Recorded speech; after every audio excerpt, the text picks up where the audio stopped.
Yeah. I decided that I didn't want to give a lightning talk, so all the lightning talks are over. And that's not my badge anyway. If anybody's come across my badge, I don't know where it is. I'm trying to walk the chain back to find my badge.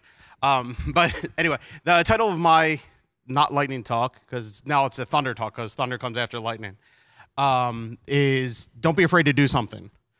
So the story takes place about 3 years ago, 2.5, 3 years ago.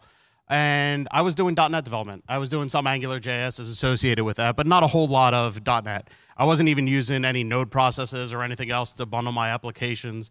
I was using what was available through .NET. Plus, it was just script tags, so just dropping a script tag here and there.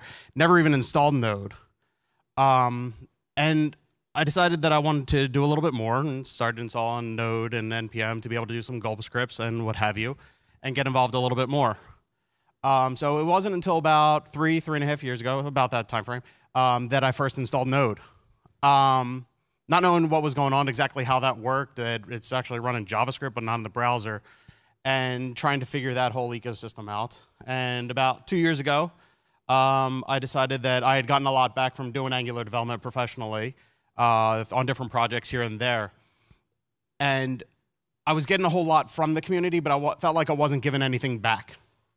So I reached out to a friend of mine and said, hey, do you know any repos or any projects where, bless you, where I can go out and maybe contribute something back to try and help with something?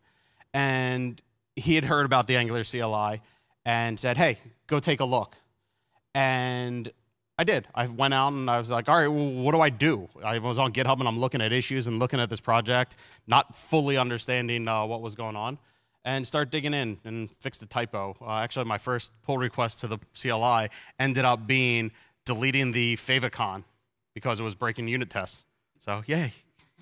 So deleting code got me started. And I just learned from there and picked up different things, picked up different issues, started implementing ng test way back when, like I said, about 2 years ago. And that's where I started. But the whole idea is don't be afraid to just jump in to something you don't know, because you never know where it'll end up taking you. Like I said, I started contributing at night when I first got started, and started doing a little bit more, starting getting paid to do a little bit more on free time on top of my normal day job. And as of March, I ended up working full-time on the Angular CLI. And going back 3 years, I really didn't even know Node, JavaScript, kinda, like jQuery style, some Angular.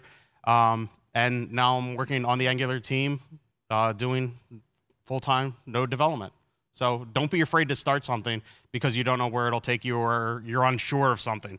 Jump in with both feet and try something new. Don't be afraid. So, good luck.